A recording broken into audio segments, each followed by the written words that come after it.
She's done a variety of things with us. So we're very excited for her to come back. She's going to be talking about avoiding conflict and getting positive outcomes. And I'm assuming she's going to be talking about a variety of different kinds of relationships, but definitely also in the IEP process. So take it away, Shannon. Thank you for that introduction. I am here locally in Knox County. I actually have students in Knox County as well. I work for the ARC Tennessee, and I am the family resource specialist for this whole East Tennessee region.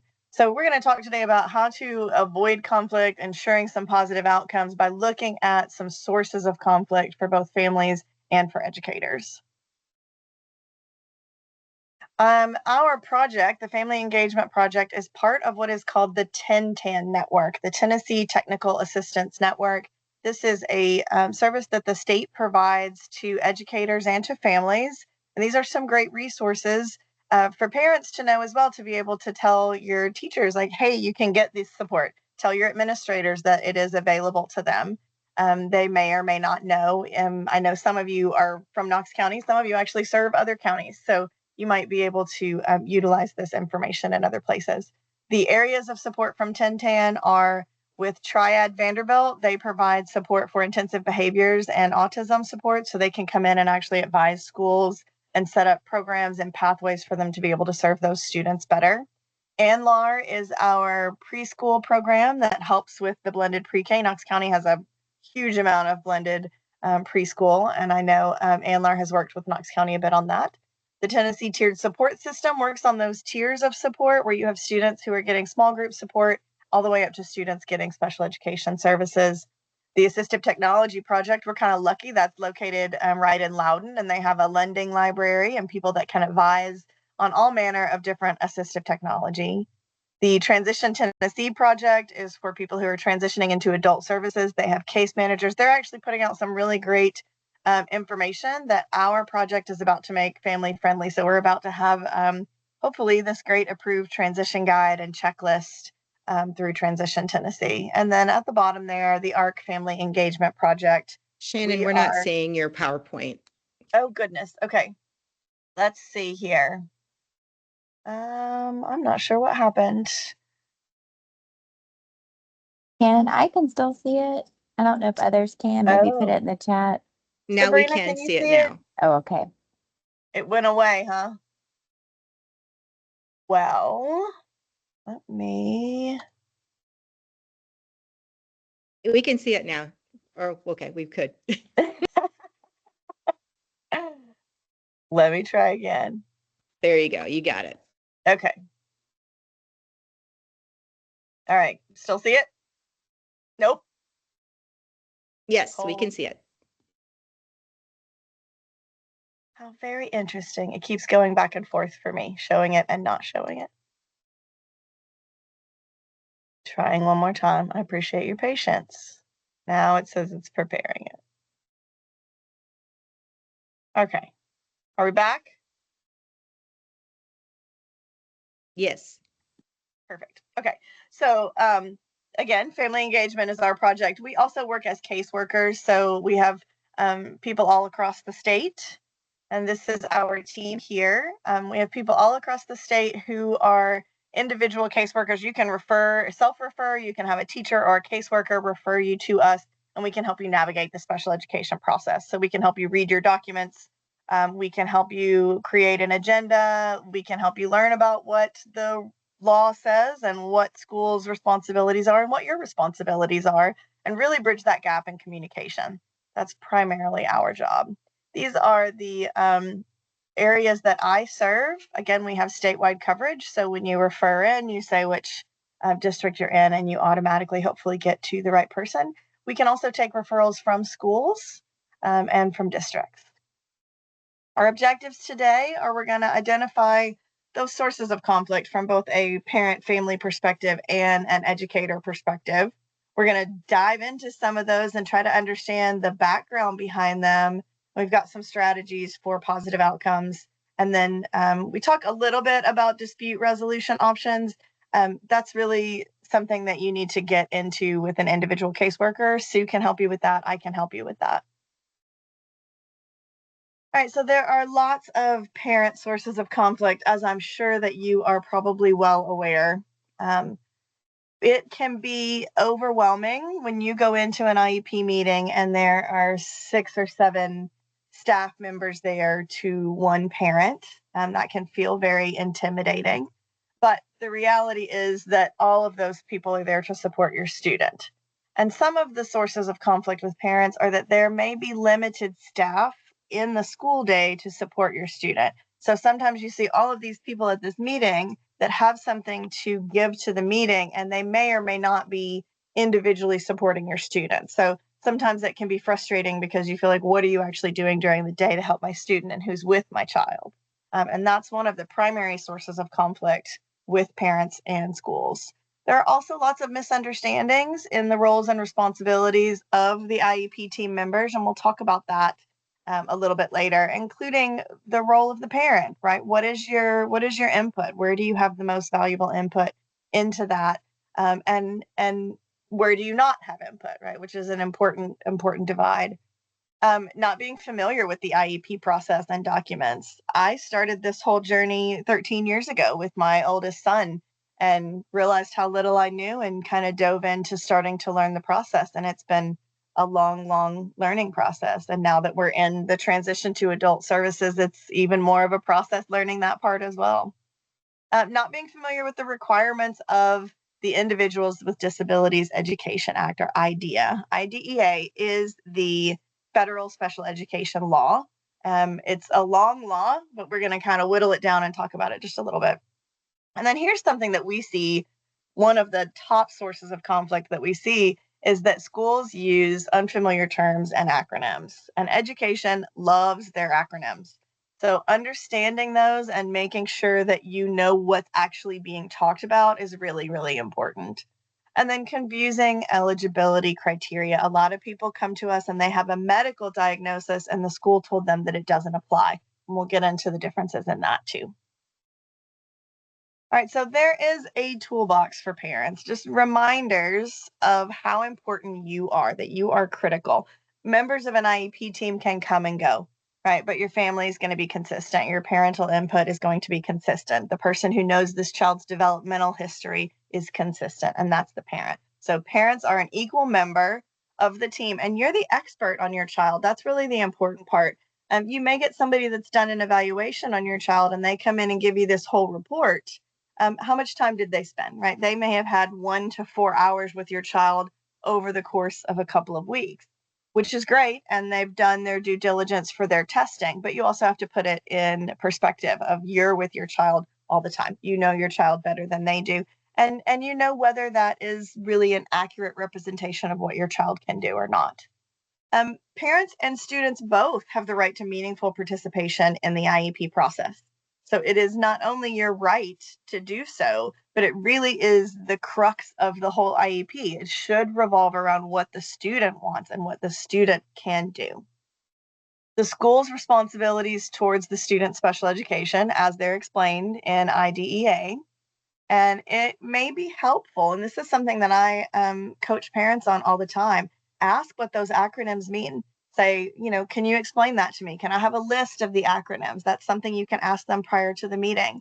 Can you have a list? I think Knox County actually has one on their website. I know Tennessee Department of Education has one on their website. Understood.org has one on their website. What are the common acronyms? What do they actually mean?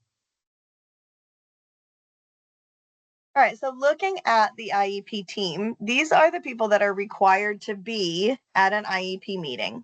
The parent and the student, and it says as appropriate, the guideline is that once the student is 14, they have to be invited so that they can start talking about post-secondary transition. However, I suggest that your student come to their IEP meetings as early as possible.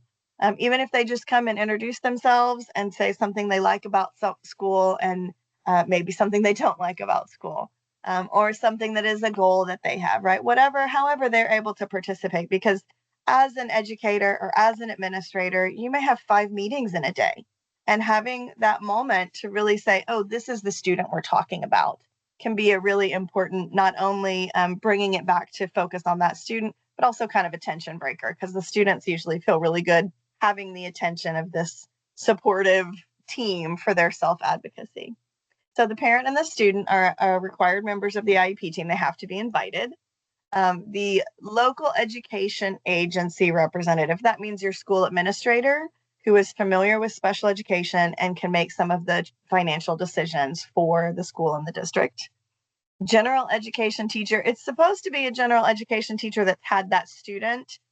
Sometimes you will get a general education teacher that is in the same grade that maybe is not a teacher of that student based on scheduling. Special education teacher, if you have any evaluation results, you need someone there to explain the instructional impact of those, to explain the results and what they mean.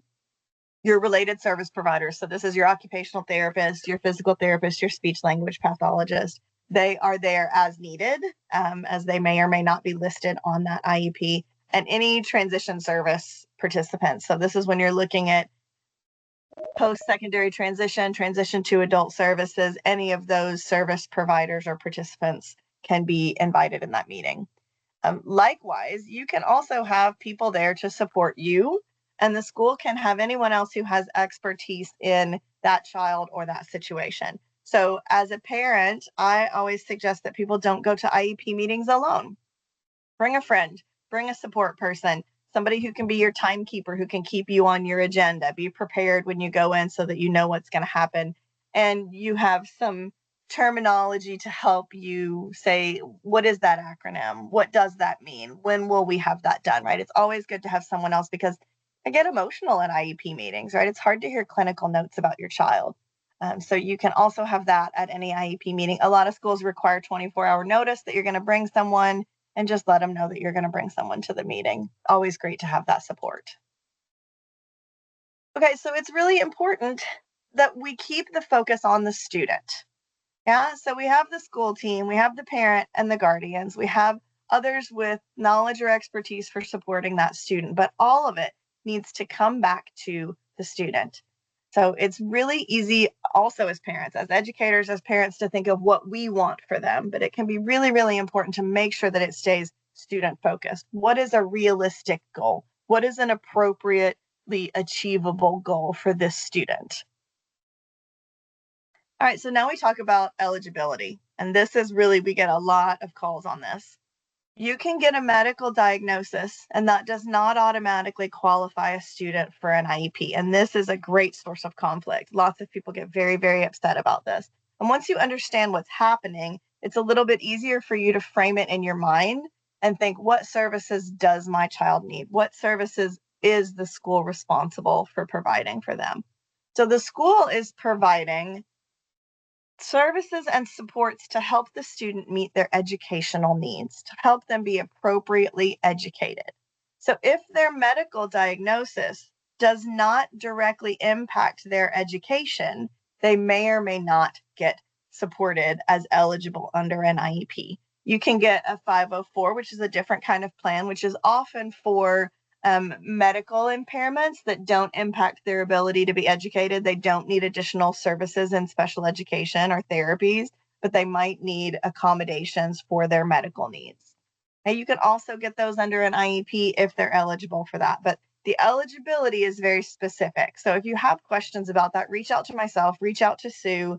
Recommend that somebody go in and you can talk to an evaluator. You can talk to someone at the school or someone at the district ahead of time. Again, understood.org is a great resource for what is medical eligibility versus what is educational eligibility. But I have a child who has an autoimmune condition that causes brain swelling. And for some of the time, he was not eligible for any sort of services at school because that was not necessarily impacting his school. And so it wasn't until there were other impairments that it was part of his school diagnosis and part of something that got him eligible for an IEP under other categories, right? So it just depends on how it affects their, impacts their ability to be educated. And so that's where you have the difference between medical eligibility and educational eligibility. All right, so we're going to look at the flow of an IEP meeting. And we talk about at the very beginning, right? You have this whole procedural opening. And it's important to know this because it's important to know how much time you have. I always ask, how much time do we have for this meeting? You can request a timing for a meeting if you have a lot to discuss or you think there's a lot you need to get through. You can say I think we're going to need this much time, and work with the school. You may have to schedule multiple meetings sometimes, but it's important to know that. So you have a procedural opening. You have things that need to happen in an IEP meeting.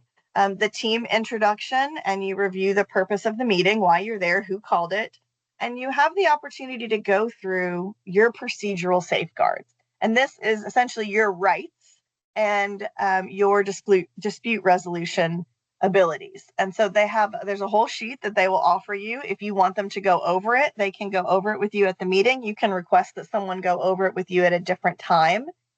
There are lots of websites that help you learn what those procedural safeguards are, but you can get a copy of that. You should be offered a copy of it at every meeting, and you can decline the copy or accept the copy. You can decline the explanation or accept the explanation. All right, and then you have this meat of the meeting, right? The student-specific portion. And you may go through the need for, do we need to assess? Is there an evaluation or a reevaluation? Do we need a behavior analysis?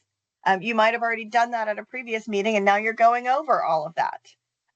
You can have an eligibility meeting where you're talking about that student's eligibility for services and what those services might be.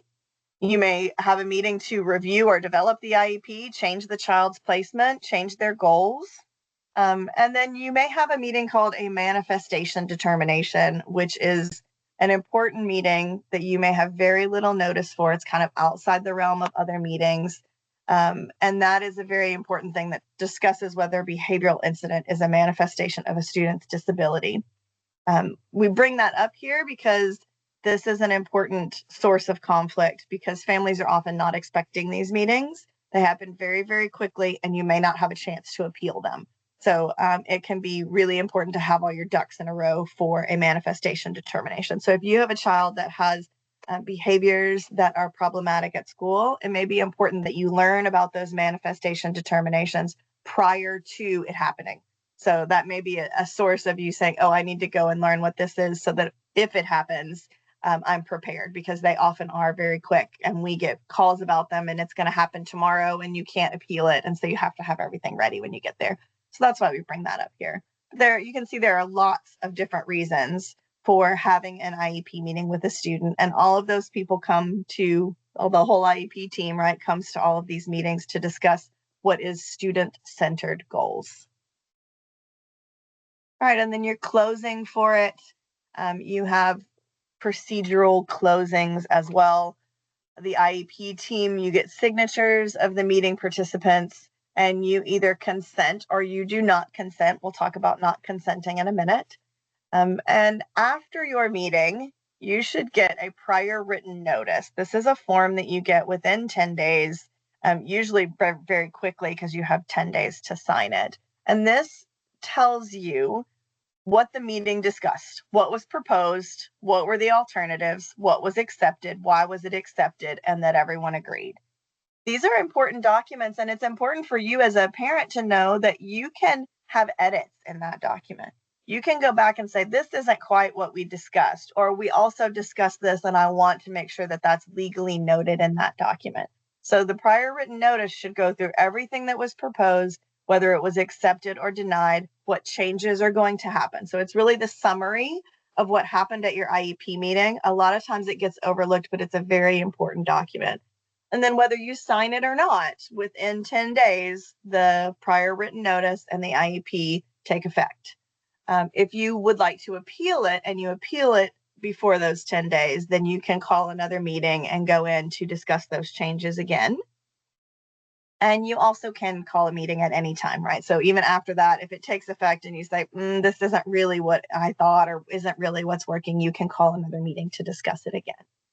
All right, so consent, talking about consent or not giving consent is very, very important, because you do have those timelines, right? So if you have a problem or a question with it, it is important that you reach out quickly and say, I think we need another meeting to discuss this, or I would like to appeal the changes that you suggested, right? And that is hopefully a calm and easy meeting where everyone can bring their concerns to the table. I've had those before where we've said, this didn't quite work out the way we wanted to, and I think we need something else. And it turned out when we all came back together, we all said, oh yeah, we really should have considered this other thing, and that's a better fit, and it was fine, right? So I think we always assume that somebody's maybe trying to do something for a different reason, right? As parents with children with disabilities, we sometimes may assume that somebody has a negative intent, and that's not always the case. Sometimes it's just the team looked at something and thought it was a good idea, and then when you went to put it in place,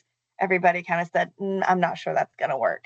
And then you go back and redo it. So as long as we can remain respectful in those appeals and in requesting edits to some of these documents, it goes much more smoothly. And I think you'll find that most of the time going through that process is much easier than we anticipate that it's going to be. All right, so there are lots of educator sources of conflict, and it's important to know these as a parent, which is why we left them in the presentation here, because there are things that we may not consider. And some of this is really important. Staffing shortages, right? We know that there are lots and lots of staffing shortages. Now, it's important to note that staffing shortages are not a reason for a school to deny services to a student. Yeah, it's a tenuous kind of dance there, because they can't use that to deny the services to a student, but they also have to be in compliance when they offer services to a student and be able to staff that. So it is something that we can work on together. The state is aware of this, and they do have some programs that they're working on to try to increase this, but it's a nationwide problem, not just a Tennessee problem. Lack of time. So when you have students with special education who are in general education classrooms, that requires collaboration between general education and special education teachers. And they often have a shortage of that time. So it can be important as a parent to kind of facilitate that a little bit, and just provide information, right? This is how my students best engage. This is how my student maybe learns the best. You might try these tricks and tips in the classroom. And you can call a meeting if you need to with the two of them and say, hey, I think we need to sit down and talk about this a little bit together. And that may facilitate some of that, because they often just are trying to get their work done in a day, right? And if you have high caseloads and high staffing turnover, it's difficult to get that done. You may get lack of training. And so this is an ongoing problem, again, nationwide, because teacher training obviously can't cover everything, right? You get any degree from school, you go into work, you're going to learn a lot on the job. And so it's really important to keep your mind on what they know and what they don't know, and maybe helping provide resources instead of assuming something negative. It is difficult for some teachers who are teaching general education to understand how to accommodate students with disabilities and really include them in their classroom. Some teachers are just effortlessly wonderful at that, and some teachers really just don't know how to do it. And so I always try to approach it as an information. Maybe they're not sure how to include them. Maybe they're not sure how to make meaningful inclusion. And I try to provide some information about that and work through my case manager to help that teacher do that. And it's something that we struggle with a lot. I have a child that's in gen ed with modified work that's down on a pre-K kindergarten level, and it can be really difficult to get those modifications done right. And so we try to just keep open communication and support. There may be challenges in understanding timelines. I'm going to provide a resource for that in a minute. Knowing how to collect and analyze data. Knox County Schools actually has a really great program of special education mentors. And so our special education teachers can actually go to their special ed mentors and ask these questions.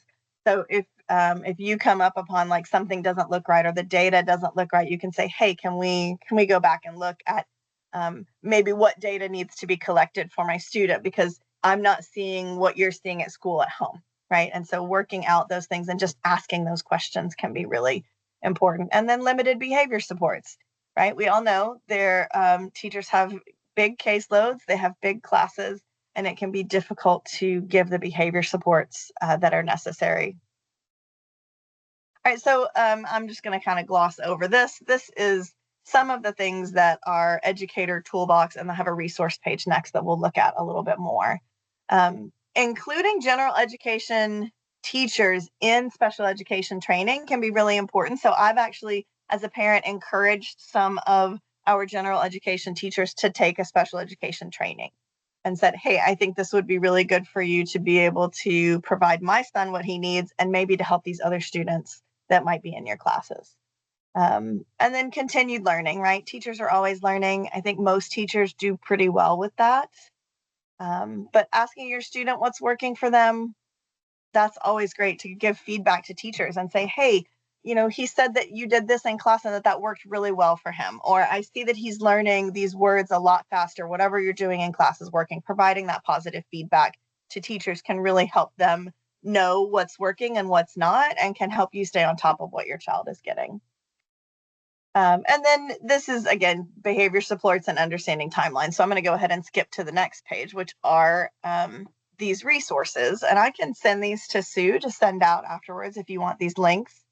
There is a list of timelines in special education. I think a lot of this information is great for parents as you're reading your IEP and going through the process to know what's going to happen. Measuring progress towards annual goals. That was an important one for me as a parent because I didn't know how they were doing that. Right? How are we trying to see if my student met his goal? And is this the right way to measure this goal? And then just other, great, I saw your message, Jessica. I can send it to Sue. Again, there's another one here about measurable goals. There's a paraeducators learning course. There's the link to our program through the Tennessee Technical Assistance Network. And then the Department of Education has special education and intervention programs resources online. So these are not just resources for educators. These are resources for parents. I really love the website understood.org. Our Family Engagement TN website has some great resources on there about what you're looking at, what's appropriately achievable goals, what are SMART goals, right? How do we create these goals? Because I've looked at IEPs before where students' goals were already met, and they still have those goals working on their IEP, but they've already met those goals on their progress report, which means you need new goals. Right. And so as a parent, it's important to know those things so you can go in and say, okay, what are the next goals for my student? Because teachers do have heavy caseloads, they are working very hard, and we assume that they are doing their best. And it may be that they need some assistance from parents to be able to make sure that you are paying attention to the right things in the process. All right. So this is, I know I mentioned this before, but this is really, really important. We all are at these meetings to support the student, right? We all want what's best for the student. And so in doing that, there are ways that we can make sure that we are getting there. Again, I know that I sometimes get highly emotional at IEP meetings. I have to take a minute. I have to kind of put on my professional face because it's very, very easy to get emotional when you're listening to these dry clinical notes about your child, right? Because we spend so much time as parents seeing what they can do and pushing them to do what they can do. And then we hear the evaluation results of all the things they can't do. And it can be very, very hard to listen to. So it can be important to go in with the ability to communicate often and respectfully, right? Send an email to a teacher, maybe wait 24 hours before you send it, right? Maybe edit it again before you send it, right? They deserve our respect for their work. Listen openly and consider their perspectives. Even if you think you know what's right for your child, ask questions about it. Why do you think that's the right thing? How will that be implemented? What will that look like for my child? Let them explain it to you instead of saying, that's not what I want. Because maybe there's a better idea there. Maybe they know how things are working in the school and they can provide a better choice than that you didn't know about, an option that you didn't know was available. Keeping the team on making data-driven decisions. Yeah, what are we seeing? What's happening in class? What kind of progress is this student making or not making? Where are the areas of greater deficit that we need to focus our goals? The blue part over here, the words in blue are really important, I think, for parents and things that parents sometimes forget. So supporting academic and non-academic needs. So not only what they're learning, but also those social emotional goals, those functional goals, those life skills, things like that we're learning in conjunction with everything else. Helping students achieve post-secondary success. So this is beginning with the end in mind. That's kind of the catchphrase right now, beginning with the end in mind. And what this means is that as we're planning for our students in special education, we presume that they are able. We presume that they are competent. We presume that they can learn. And we have to plan for long term, even as early as kindergarten, right? What kind of life skills, what kind of independence are they building as early as possible and as often as possible, so that we can build as much independence as they can possibly have throughout school. And school's a great place to do that, right? Because the kids come home and they want mom and dad to do absolutely everything, but they know they can't get away with that in school. And so school can kind of push them to do things that they might not do for mom and dad. Case in point, my son, we kept making ways for him to button and zip his pants because he was having a hard time with the dexterity of it. Yeah, it turns out he wasn't needing any help with that at school for like a year. But at home, he kept asking us for help and fumbling it, right? These crazy kids. So we didn't know that he could really do that until his TA told me, well, he's not having any problem with that at school. He's buttoning and zipping them fine on his own. And so school has the ability to kind of push them a little bit more for that independence. And that's really what we want. That's what you want in those long-term goals. And then keeping expectations high but achievable. So your IEP goals should be achievable within that school year, but they should be high enough, ambitious enough to push the student a little bit, that they're not just doing the same thing. They do need to be pushed. They do need to be learning. What can they learn? What is an achievable skill? And for me, for my students and the students that I advise for, is what can they achieve with the greatest independence? Right? How can we give them the greatest independence in their work and in their achievement? Because that makes them feel good. It also gives them more confidence and makes them learn better. And then it also gives those life skills, right? They have better outcomes at the end. All right, so meeting strategies, focusing on positive outcomes. And you can keep asking questions. That's what I tell parents all the time. Ask questions. Instead of getting your hackles up and thinking they're doing something wrong, which we all do, right? It is that meeting. You go in and there's these 7 people standing there telling you these clinical things about your child. And it's hard. It's very, very hard as a parent to keep that professional, emotional kind of baseline. But focusing on positive outcomes and asking questions, saying, how would that work? What would that look like, right? Those are very important questions. Can you explain to me what that would mean for my child? Yeah. Establishing meeting norms. I think Knox County set that up last year. So you go in and everybody has a little list of what your meeting norms are. Creating an agenda. This is something that I've done for years for myself. What am I going to talk about at the meeting? What's going to go on? What questions do I have? Because I'll forget them, right? I go into that meeting and I get emotional and it all goes out the window. So making sure that I have that agenda written or typed out. Keeping the focus on the student. Everybody has to put their ego aside and focus on the student and what's best for the student. Assigning a timekeeper. This is where I bring somebody with me as much as I can to make sure that we are checking off the agenda boxes, because I don't want to leave things unsaid. It's awful when you leave one of those meetings and you're like, oh my gosh, I had this really important thing I needed to say and had a question, and now everybody's gone and we'd have to call another meeting. So making sure that you have somebody that's keeping you kind of on time, and remembering that you can call another meeting, right? I've had meetings where I've gotten so emotional, I've had to say, we're going to have to continue this meeting. I can't do it right now, because sometimes it's just overwhelming. Have a parking lot. And what this means is that you have things that you're going to say, maybe that's not in the scope of this meeting, or maybe we need to talk about that in a few minutes. And you jot it down and you put it over and you park it for a little while, right? And maybe it's something that you say, oh, well, the case manager and I can talk about it later. We don't need to discuss it in the meeting because we don't need everybody here. And we can take our time to talk about it later. Listening and asking questions. That really is the number one way that I've been able to kind of take the tension down in an IEP meeting.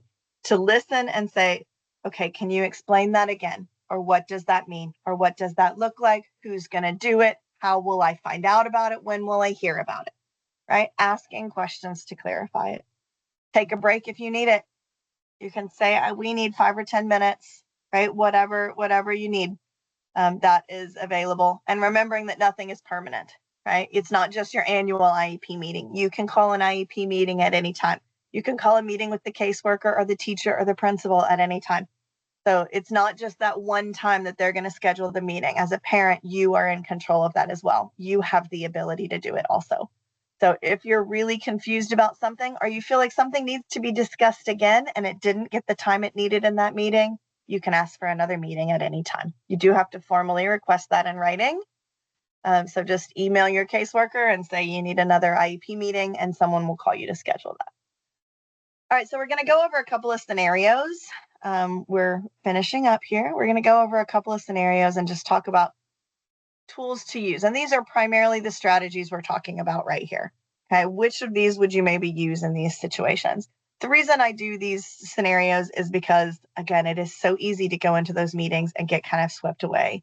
So it seems kind of cheesy to look at it this way, but when you look at it and think, oh, what were the strategies that we're going to use? It can be important to pre-think those, just like it's important to make an agenda and think about what questions you might ask ahead of time.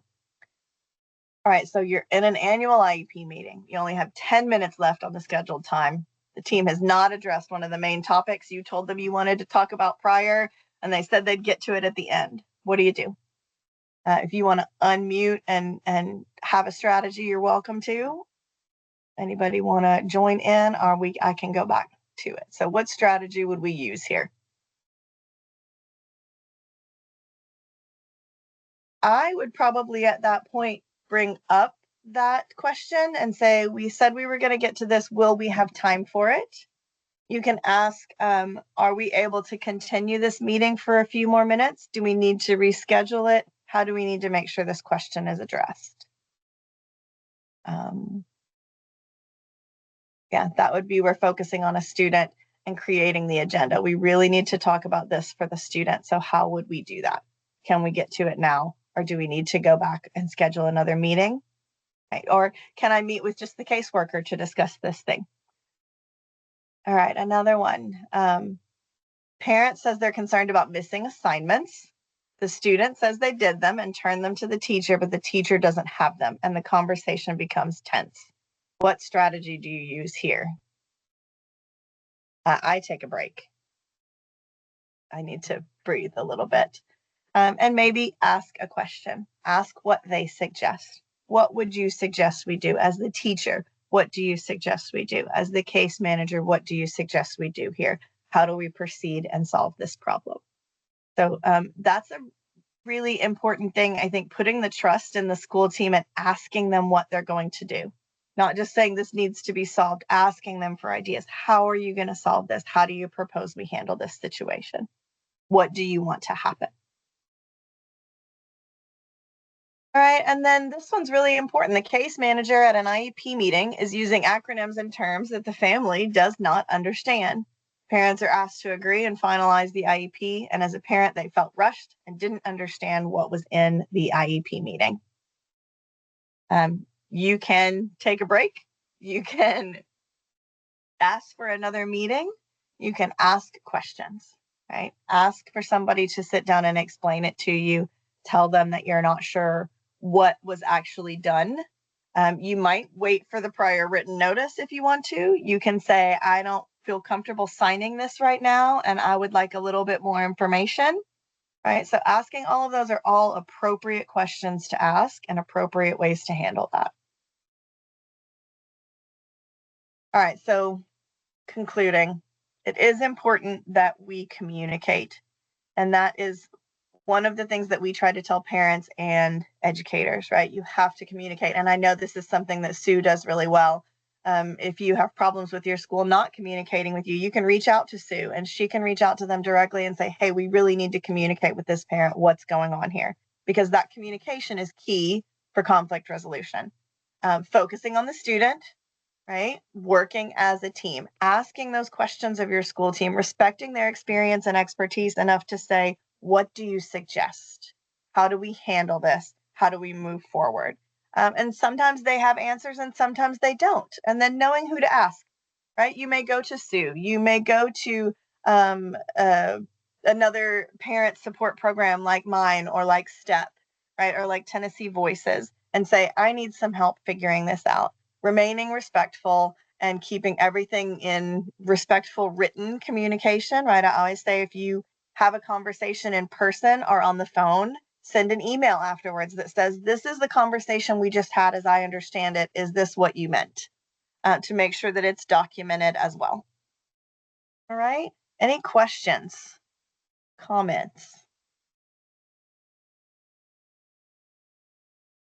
Anybody have another situation they need to revisit or other sources of conflict they want to discuss? While you all are thinking, you can certainly put those either in the chat or you can speak them out. Your microphone should be enabled now, but I did want to kind of chime in because Shannon and I have worked together before, and probably the thing that I talk about a lot is please, please do ask questions. And I use tell me what this looks like a lot, not just with school, but sometimes with families, because sometimes when we think we are very clear about what we're talking about, it's not as clear to the person who you're talking to. So please do ask questions. Also, a lot of people are afraid to ask for a break. I will tell you in the many, many years, we won't go how far, many years, I've never had somebody tell me we couldn't take a break. So feel like you can do those kinds of things. And you can always reach out to any of the people Shannon shared, whether it's me, whether it's Shannon's organization, Tennessee Voices. There's a variety of places that you can go to. So I just wanted to share that. If you guys will take a moment to fill out this survey, and I can, I think I can post it in the chat. Maybe not. If I can copy it, I don't know if I can. But that we are supported by a state grant, and you guys filling out this survey, it's a very short survey, but it helps us to make sure that we've got everything solid on our grant end. So if you will It's in take there a now. moment to do that. Thank you, Sue. You're welcome. And if you have any questions or comments, feel free to unmute and go ahead and ask your questions. I will send that list of resources along with the ARC Family Engagement Project website. So you'll have that list of resources. I'll get those to Sue and she can send those as a summation to everybody. So I appreciate your time today and your dedication to your families and to your students. And I'm happy to answer any questions you may have. I actually have a question. I have one child that has an IEP, but then I have a younger child who is having difficulty with completing homework. I think it has to do with something with her attention because she has been removed from her class without letting me know. So she ends up getting put into a class all by herself to limit distractions. Yeah. What would be the best way to bring that up with her teacher and possibly find like some solutions so that she isn't feeling excluded? I would send a message to the teacher and maybe ask if you could speak to the teacher and an administrator at the same time and ask for them to come up with some solutions and offer some suggestions for your concerns. Sue, do you have any input on that one? I think both of those are good. I would also kind of talk about maybe what are the strategies that they've used before and kind of talk about what maybe works at home when you're working with her. Is there things that you guys talk about or certain vocabulary you use to help kind of keep her attention? Or if there's some way that you could kind of read that maybe she needs a break, those kinds of things are also pretty helpful. And if you feel like there's a need for an evaluation for special education services, you can ask them to consider the evaluation. The school can do an evaluation if they feel it's warranted, and they'll have a meeting to discuss the evaluation. So if it gets to the point where you feel like she needs some additional intervention or she may need special education services, you can request that in writing as well.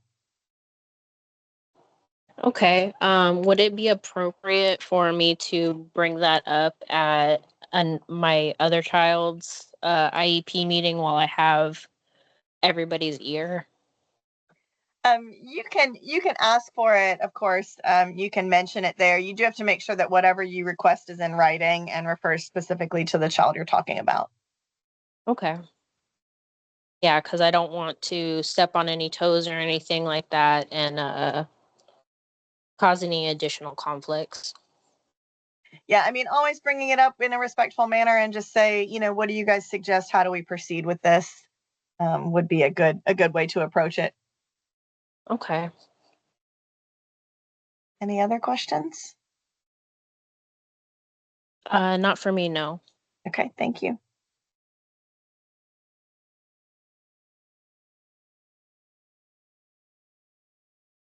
I'm just going to do a little plug for the survey, and Shannon won't say this, so I will. That helps her get her funding. So please, please do fill out that survey because that helps her program to continue. And I do know this because I was in the same situation. So I always loved it when someone kind of gave that plug. So please do the survey. I will also make a copy of it. If for some reason you're having trouble getting it in the chat box, you can also give me an email and I'll be happy to send it to you. Thank you for that. Quick question. For the TAN project provided today,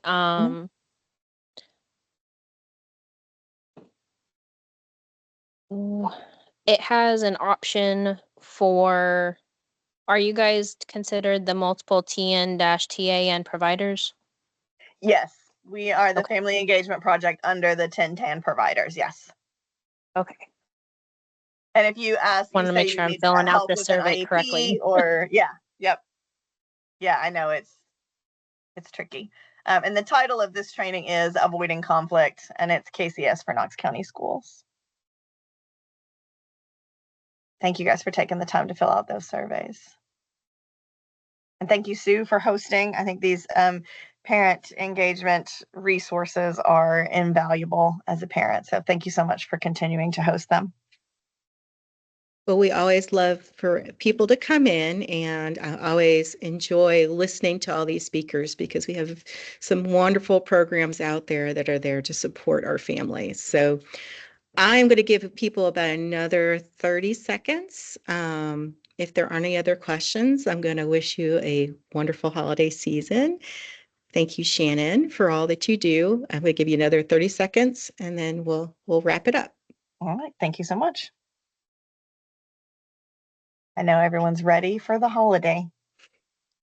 Or ready for the break anyway. Maybe not ready for the holiday, but